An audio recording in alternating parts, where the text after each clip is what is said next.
আরে আমার যে আপন মানুষ, ফার্স্ট অফ অল এটা আমি ফিল করব যে এটা আমার লাইফের সবচেয়ে গুরুত্বপূর্ণ মানুষ। পৃথিবীর সব কিছু আমার থেকে দূর হয়ে যাক, গাড়ি যাক, বাড়ি যাক, টাকা যাক, সব দূর হয়ে যাক, বাট এই মানুষটা আমার থেকে দূরে চলে যাবে এমন কোনো কাজ আমি জীবনেও করব না। ঠিক কিনা বলেন? যে আপনার যোগ্য হবে সে আপনার মন ভাঙবে না, যে আপনার যোগ্য হবে সে আপনার বিশ্বাস নিয়ে খেলবে না, যে আপনার যোগ্য হবে সে আপনার মনটাকে ভেঙে চুরে চূর্ণ বিচূর্ণ করবে না। সো যে আপনাকে মন ভেঙে দিয়েছে তার জন্য শুকরগুজার হন, কারণ সে মন না ভাঙলে আপনি বুঝতেই পারতেন না যে মানুষ হচ্ছে সবচেয়ে বড় বেঈমান আর আল্লাহই হচ্ছে আমার সবচেয়ে কাছের সন্তান। ঠিক কিনা বলেন? যদি আপনার জীবনে কখনো কোনো মানুষ আপনাকে কষ্ট দেয়, আপনাকে আঘাত করে, তবে আপনি কি করবেন? হতে পারে আপনাকে আপনার ওয়াইফ কষ্ট দিয়েছে, হতে পারে আপনাকে আপনার হাজবেন্ড কষ্ট দিয়েছে, হতে পারে আপনাকে আপনার বন্ধু কষ্ট দিয়েছে, অর্থাৎ আপনার জীবনের সবচাইতে ভালোবাসার মানুষ, কাছের মানুষ, আপন মানুষ আপনাকে কষ্ট দিয়েছে, আঘাত করেছে, কিংবা সমাজের মানুষ আপনাকে কষ্ট দিয়েছে। এই কষ্ট দূর করতে ইসলাম আপনাকে কি আমল শিখিয়েছে, কোরআন কি সলিউশন দিয়েছে, রসুলের হাদিস কি বলছে, আজকে আমরা 5টি পয়েন্টে এই বিষয়গুলো জানবো। বলেন সবাই ইনশাআল্লাহ। ফার্স্ট অফ অল, যদি আপনাকে মানুষ কষ্ট দেয়, আঘাত করে, দুর্ব্যবহার করে, আপনি যে ব্যবহারের যোগ্য নন সে ব্যবহার করে, মাথায় রাখবেন এই ক্ষেত্রে সবচেয়ে গুরুত্বপূর্ণ আমল হচ্ছে have faith, trust in Allah সুবহানাহু ওয়া তাআলা। আল্লাহর উপরে এই বিশ্বাসটা রাখবেন যে আপনার জীবনে যে মানুষ এসেছে এটাকে আল্লাহ তাআলা নিজেই পাঠিয়েছেন, এবং যে মানুষটা আপনার জীবন থেকে চলে গেছে এটাও আল্লাহ তাআলা নিজের ইচ্ছায় দূর করে দিয়েছেন। যে মানুষটা আপনাকে কষ্ট দিয়েছে এটাও আল্লাহর ইচ্ছায় হয়েছে। যে মানুষটা আপনাকে আজকে চিট করেছে এটাও আল্লাহর ইচ্ছায় হয়েছে। কারণ ট্রাস্ট মানেই হচ্ছে এইটা, ভরসা মানেই হচ্ছে এইটা, তাওয়াক্কুল মানেই এইটা, whatever has happened with me, Allah subhanahu wa ta'ala has decided for me. আমার জীবনে ভালো হোক খারাপ হোক, যা কিছু হয়েছে, যেভাবে হয়েছে, যেমন ভাবে হয়েছে, যখন হয়েছে, যেভাবেই হোক না কেন, এর ভেতরে কোনো না কোনো কল্যাণ রেখে দিয়েছে একজন। বলেন সবাই, তিনি কে? যে আপনার যোগ্য হবে সে আপনার মন ভাঙবে না, যে আপনার যোগ্য হবে সে আপনার বিশ্বাস নিয়ে খেলবে না, যে আপনার যোগ্য হবে সে আপনার মনটাকে ভেঙে চুরে চূর্ণ বিচূর্ণ করবে না।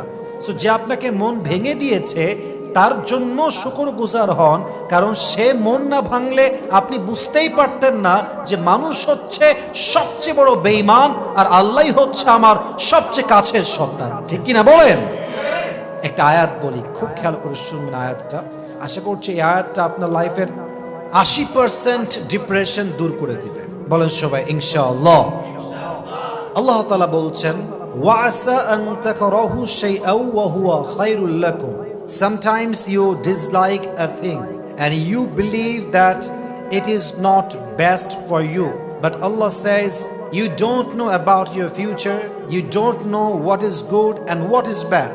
May you think that it is not perfect, but in reality it could be perfect. আল্লাহ বলছে, বান্দা, মাঝে মাঝে কোনো জিনিস তোর মনে হয় যে এটা আমার লাইফের জন্য পারফেক্ট নয়, এটা ঘটে যাওয়াটা ঠিক হয় নাই, এটা আমার বড্ড অপছন্দের হয়েছে, এটা আমার জন্য কষ্টের হয়েছে। কিন্তু আল্লাহ বলছে, বান্দা, তোর মনে হচ্ছে এটা কষ্টের, তোর মনে হচ্ছে এটা ঠিক হয় নাই, কিন্তু মাঝে মাঝে যা আমাদের ঠিক মনে হয় তা ভুল হতে পারে, আর মাঝে মাঝে যা ভুল মনে হয় তা ঠিকও হতে পারে। ঠিক কিনা বলেন? Because we don't know about our future. ওয়াসা আন তুহিব্বু শাইআন ওয়া হুয়া শাররুল লাকুম। মাঝে মাঝে কোনো বিষয় তোর ভালো লাগতে পারে যে এটাই ভালো হয়েছে। আল্লাহ বলছেন, maybe it is not the reality, এটা হয়তো বা বাস্তবে নয়। তার মানে কোনটা ভালো কোনটা খারাপ এটা আমরা সব কিছুকে ছাড়বো এক সত্তার উপরে। বলেন সবাই, তিনি কে? অতএব যে কষ্ট দিয়েছে আল্লাহর উপরে ভরসা করে তাকে ছেড়ে দেন। বেঈমানের জন্য সবচেয়ে বড় শাস্তি হচ্ছে নীরবতা। আপনি নীরব থাকবেন, জবাব দিবেন না। মাথা রাখবেন, বেঈমানকে জবাব দিবে সময় এবং আমার আল্লাহ। এবং বেঈমানকে যদি আপনি আল্লাহর উপরে ছাড়তে পারেন, বেঈমান এমন শাস্তি পাবে যে আগামীতে বেঈমানি করা স্বাদটাই মিটে যাবে। ঠিক কিনা বলেন? Have faith and trust in Allah সুবহানাহু ওয়া তাআলা। ভরসা রাখেন, বিশ্বাস রাখেন। কারো আচরণে কষ্ট পাওয়া এটা কখনো মুমিনের কাজ হতে পারে না, ঠিক কিনা বলেন? এক নাম্বার কাজ। দুই নাম্বার, যে কষ্ট দিয়েছে তার প্রতি আপনি মায়া কাটিয়ে ফেলুন। হতে পারে আপনার বন্ধু, হতে পারে আপনার আপন কোনো মানুষ। মাথায় রাখবেন, যে আপন হয়, আবারও বলছি, যে আপন হয় সে আপনার মনটাকে ভেঙে চুরে চূর্ণ বিচূর্ণ করতে পারে না। আরে আমার যে আপন মানুষ, ফার্স্ট অফ অল এটা আমি ফিল করব যে এটা আমার লাইফের সবচেয়ে গুরুত্বপূর্ণ মানুষ। পৃথিবীর সব কিছু আমার থেকে দূর হয়ে যাক, গাড়ি যাক, বাড়ি যাক, টাকা যাক, সব দূর হয়ে যাক, বাট এই মানুষটা আমার থেকে দূরে চলে যাবে এমন কোনো কাজ আমি জীবনেও করব না, ঠিক কিনা বলেন? কিন্তু এই কাজ যে করে, বুঝতে হবে সে আপনাকে ভালোবাসে না। অতএব যে আপনার সঙ্গে বেইমানি করছে, কষ্ট দিচ্ছে, কথা দিয়ে আঘাত করতেই আছে, তার প্রতি আপনি মায়া কাটিয়ে ফেলুন। কারণ মায়া এক নির্লজ্জ অনুভূতির নাম। মায়াটা হাজার চেষ্টা করলেও আসে না, আবার যখন চলে আসে হাজার চেষ্টা করলেও মানুষ মায়াটা কাটায় উঠতে পারে না। মায়া পৃথিবীতে এমন একটা জিনিস, মায়াতে যে পড়ে যায় সে তার ব্যক্তিত্ব ভুলে যায়, সম্মান ভুলে যায়, পজিশন ভুলে যায়। মায়ায় এমন একটা জিনিস, যে জিনিসটা একজন সুস্থ মানুষকে অসুস্থ করে দেয়, ঠিক কিনা বলেন? মায়া কাটায় ফেলা। মায়া যত বেশি, কষ্ট তত বেশি। আর একটা কথা আমি আগেও বলেছিলাম, আজকেও বলছি, লাইফে কখনো কোনো ভুল মানুষের প্রতি স্টাক হবেন না। এটা ইসলামের নিয়ম নয়। মাথায় রাখবেন, এই পৃথিবীতে সবচাইতে বিগ চ্যালেঞ্জ হচ্ছে একাকিত্বের মাঝে সুখ খুঁজে নেওয়া। এই পৃথিবীর সবচাইতে বড় বিগ চ্যালেঞ্জ হচ্ছে নিজেই সুখী হওয়া। এই পৃথিবীর সবচেয়ে বড় বিগ চ্যালেঞ্জ হচ্ছে কারো থেকে কোনো এক্সপেকটেশন না রাখা। এবং মাথায় রাখবেন, যখন আপনি নিজের প্রতি নিজে নির্ভরশীল হবেন, কারো থেকে কোনো এক্সপেকটেশন নাই, আপনার মতো সুখী মানুষ সেকেন্ড আর কেউ হতে পারবে না, ঠিক কিনা বলেন? অনেকেই ভাবে অমুকে ছেড়ে চলে গিয়েছে আমাকে, আমি গলায় ফাঁসি দিব, আমি আর বাঁচবো না, আমি মরে যাব, এই করব, হ্যান করেঙ্গে ত্যান করেঙ্গে, হাম মর যায়েঙ্গে উসকে বিনা হাম জি নেহি পায়েঙ্গে। মরে যাব, তাকেই লাগবে, তাকেই দরকার। মাথায় রাখবেন, যে ছেড়ে গেছে সে আপনার যোগ্য নয়, এবং যে আপনার যোগ্য তাকে খুঁজে খুঁজে বের করতে হবে না। রাইট টাইমে তাকে আল্লাহ নিজেই আপনার জীবনে পাঠিয়ে দিবে, ঠিক কিনা বলেন? অতএব কারোর জন্য মন ভাঙার প্রয়োজন নেই। পৃথিবী অনেক বড়। কেউ যদি আমার মন ভেঙে চলে যায়, আই ডোন্ট কেয়ার। কারণ আমি বিশ্বাস করি যে আজকে আমার মন ভেঙে চলে গিয়েছে, আগামীতে এমন একজন মানুষ আসবে যে আমার ভাঙ্গা মনটাকে আবার জোড়া লাগাই দিবে, ঠিক কিনা বলেন?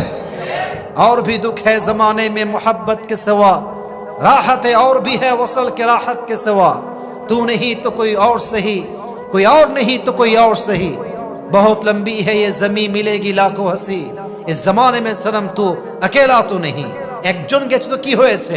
মাথায় রাখবেন, আমি মায়া কাটায় উঠবো, কে কষ্ট দিল, কে আঘাত করলো, দেখার টাইম আমার কাছে নাই, ঠিক কিনা বলেন? দুই নাম্বার, যে আপনাকে কষ্ট দিচ্ছে তার প্রতি মায়া কাটায় ফেলবেন, দেখবেন ওর কষ্ট আপনার কাছে কষ্টই মনে হবে না। রাজি আছেন তো ইনশাআল্লাহ? তিন number, focus in your career, focus on your work. নিজের কাজে ব্যস্ত হয়ে যান। আমি 2-3 বছর আগে একটা কথা বলেছিলাম, যে কথাটা মানুষের কাছে খুব বেশি ভাইরাল হয়েছিল। কথাটা হচ্ছে এইরকম, যে তার নিজের কাজে ব্যস্ত থাকে, যে তার নিজের ক্যারিয়ার নিয়ে ব্যস্ত হয়ে যায়, যে তার নিজের কাজে মগ্ন হয়ে যায়, নেশাগ্রস্তের মতো একদম নেশায় সে পড়ে যায়, কে তারে ভালোবাসলো, কে তারে ভালোবাসলো না, কে তারে ছাড়লো, কে তারে ছাড়লো না, he doesn't care about it. মাথায় রাখবেন, যারা ক্যারিয়ারে ফোকাসড, যে তার কাজের মূল্য বোঝে, যে তার নিজের কাজে অ্যাক্টিভ, কে তারে ভালোবাসলো, কে বাসলো না, কে ছাড়লো, কে ধরলো, তার ভাবার টাইম নাই। সে বিশ্বাস করে, আমি যদি আমার পরিবর্তন করতে পারি, আমি যদি অবস্থার পরিবর্তন করতে পারি, আজ যারা অবহেলা করছে, আগামী 2 বছর পরে এরা আমাকে এক নজর দেখার জন্য পাগল হয়ে যাবে, ঠিক কিনা বলেন? ফোকাস অন ইউর ওয়ার্ক, কাজে ফোকাসড হন। কে মন ভেঙে দিয়েছে, কে কষ্ট দিয়েছে, you don't have time to think about it. ভাবারই টাইম নাই, গোষ্ঠী কিলা এইসবের। আমার কাজ আমাকে করতে হবে, আমাকে সফল হতে হবে, বাপ মায়ের মুখ উজ্জ্বল করতে হবে, আমার ভবিষ্যৎ করতে হবে, আমাকে আখিরাত অর্জন করতে হবে, দুনিয়ায় ভালো কিছু করতে হবে। আরে এত কাজ যার মাথায় আছে, কে কষ্ট দিয়েছে তার তো ভাবারই সময় থাকবে না, ঠিক কিনা বলেন? ফোকাস অন ইউর ওয়ার্ক, কাজে অ্যাক্টিভ হয়ে যান। 4 নাম্বার, যতই মানুষ কষ্ট দিক আপনার কানেকশন হবে আল্লাহর সাথে, আপনার কানেকশন হবে রোজার সাথে, আপনার কানেকশন হবে তাহাজ্জুদের সাথে। কেউ যদি আপনাকে ছেড়ে চলে যায়, কষ্ট দেয়, মন ভাঙে, এমন কাজ করে যেটা আপনি কখনো ভাবেন নাই, যখনই এই আঘাতটা পাবেন সঙ্গে সঙ্গে তাহাজ্জুদ পড়া শুরু করবেন, সঙ্গে সঙ্গে জিকির করা শুরু করবেন, সঙ্গে সঙ্গে কোরআন তেলাওয়াত করা শুরু করবেন, সঙ্গে সঙ্গে আলেমদের ওয়াজ শুনবেন। আপনি যত বেশি ভালো কাজে অ্যাক্টিভ হবেন তত বেশি আপনার মনকে শান্ত করবে একজন, তিনি কে? 5 নাম্বার আমল, এটা বলেই শেষ করতে চাই। যদি আপনি ভাঙা মনকে আবার জোড়া লাগাতে চান, যদি আপনাকে মানুষ কষ্ট দেয়, মাথায় রাখবেন আপনি আপনার জীবনের গুরুত্বপূর্ণ মূল্যবান টাইমগুলো আপনার আব্বা আম্মাকে দিবেন। যদি আব্বা আম্মা বেঁচে না থাকে, ভালো মানুষকে দিবেন, আলেমদের কাছে যাবেন, দিনদার বন্ধু বানাবেন, নামাজি বন্ধু বানাবেন। এমন এক যুবককে পছন্দ করবেন যে যুবক আল্লাহর নিকটবর্তী, এমন একজন নারীকে পছন্দ করবেন যে নারী খাদিজার চরিত্রে চরিত্রবান। মাথায় রাখবেন, যা দিনদার হয়, যা আল্লাহর কাছে বন্ধু হয়, তারা কখনো মানুষের মন নিয়ে খেলতে পারে না, তারা মানুষকে আঘাত করতে পারে না, তারা মানুষকে কষ্ট দিতে পারেই না। আমি সেদিন পাকিস্তানি একজন মশহুর আদাকার, নামটা মনে পড়ছে না, উনি বলছিল যে আসলে আমি আমার লাইফে দেখলাম যে যার মনে আল্লাহর ভয় নেই সে কাউকে কষ্ট দিতে, আঘাত দিতে, ধোঁকাবাজি করতে একটা মুহূর্ত ভাবে না।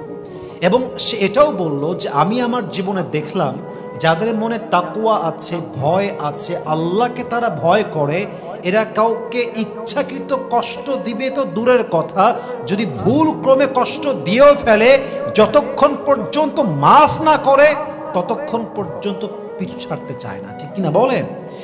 This is the reality, this is the reality. অতএব আব্বা আম্মাকে সময় দেন, ভালো মানুষ খুঁজুন। ইয়া আইয়ুহাল্লাযীনা আমানুত্তাকুল্লাহা ওয়া কুনু মা'আস সাদিকিন, হে ঈমানদারেরা তোমরা এমন মানুষদের সঙ্গে থাকো যে মানুষগুলো হচ্ছে কুনু মা'আস সাদিকিন, সত্যবাদী, ঈমানদার, নেককার, দিনদার, মুত্তাকি, এদের সঙ্গে তোমরা থাকবা। যত বেশি ঈমানদারের সঙ্গে থাকবা, কিয়ামতের দিন তোমাকে জান্নাত দিবে একজন, তিনি কে?